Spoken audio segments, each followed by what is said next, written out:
So here are some limits that we should memorize. The limit of the sine of x over x as x approaches 0 is equal to 1, and the limit of the cosine of x minus 1 over x as x approaches 0 is equal to 0. Okay, we could graph these in a calculator and see what they look like. For now, they are just things that you should memorize. Having said that, we are going to start looking at some limit laws. In particular, different operations. So here's a good chart to kind of get the idea of what's going on here. Whenever we talk about c is going to be a constant. We have two functions, the limit of f of x as x approaches a, and the limit of g of x as x approaches a. So we're saying that these two limits exist. So if we look at the first one, we are adding two limits together. So if you have the limit of two different functions being added together, you can just add the limit of each function. Same thing goes for subtraction. So here we can subtract the first limit minus the second limit. For the third one, we have a constant multiplied by a function. We can pull that constant out and then take the limit of the function. So if we think about what we looked at in the last slide, which was the sine of x over x limit. So let's look at an example here of, let's say we had the limit of 5 sine of x over x as x approaches 0.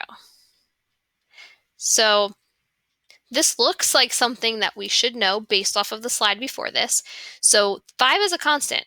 I can pull that constant outside, so I can make this 5 times the limit as x approaches 0 of sine of x over x. And then again from that previous slide, one of the things we need to memorize is this. So if I see that, the limit as x approaches 0 of sine of x over x, I know that this is really equal to 1. So what I have is 5 times 1, which is equal to 5. So memorizing those limits are going to make this kind of be a little bit easier. If you have a calculator, you can graph it, but they're kind of quick to remember those two, so let's keep them in mind. Moving on to number 4, we have multiplication. Again, so two limits are being multiplied. We can separate them and say the limit of one times the limit of the other. And the same thing for number 5 goes for division. If you have two limits that you're dividing, you can separate them into the limit of each and divide them. Just make sure that when you have that denominator here, the limit of g of x as x approaches a, that cannot equal 0 because we cannot have 0 in the denominator of a fraction. So let's apply this to a graph. So we're going to use our limit laws and we're going to solve for the limit that they want us to find. So for part A, we've got the limit of f of x plus 5g of x as x approaches negative 2. So the first thing that we can do is we can split this up and we can say that this is going to be the limit. Let me just change my line thickness. Okay, so for A, we're going to say that this is going to be the limit as x approaches negative 2 of f of x plus, because I have that constant in the 5, I'm actually just going to bring it out and kind of do two steps in one. So 5 times the limit as x approaches negative 2 of g of x. So when I look at my graph, the limit of f of x, so f of x is this pink function, as x approaches negative 2. So here's negative 2. Okay, and remember when we're looking at the limit as it's approaching negative 2, we're not looking for the function at negative 2. So here we have an open circle, here we have a closed circle. So at negative 2, what it's approaching, okay, is going to be this value here, which is 1. Okay, it's not what it equals, it's what it's approaching. So the curves are approaching where y is 1. So that is just going to be 1 plus 5 times the limit. So g of x is our blue function as x approaches negative 2. So here's negative 2. It is approaching negative 1. So we're going to do times negative 1. So if we just solve this, we get 1 minus 5, which is going to equal negative 4. So that would be our limit. Oops. Okay, we're going to do the same thing for b. Oops, I don't want it that thick, but that's okay.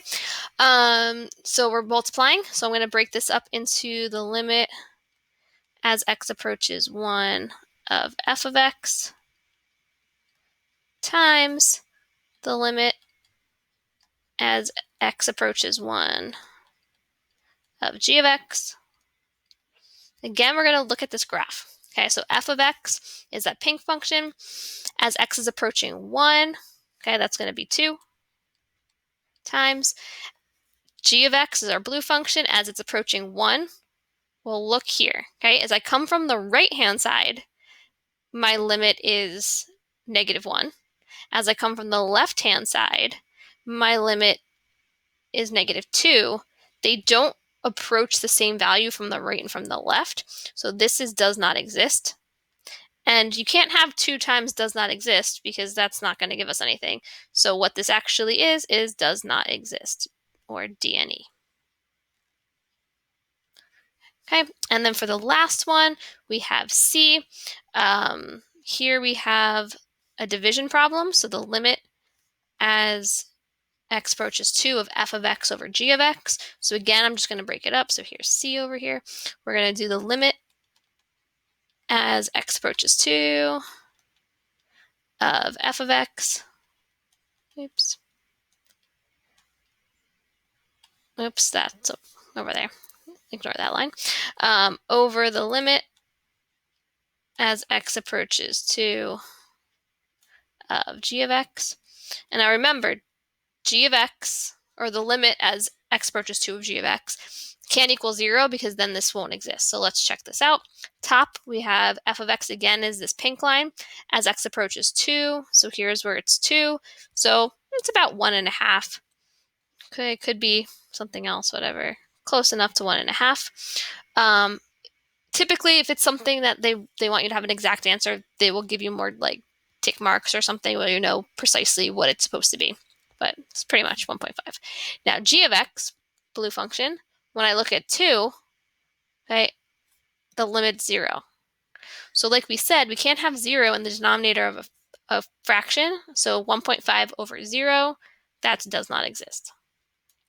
Now, typically for these problems, you don't necessarily need to actually break it down the way that we did here and write them, as the top and the bottom. Okay, just know that that's what you're technically doing, right? We're taking the limit of the top and we're taking the limit of the bottom and we're dividing them.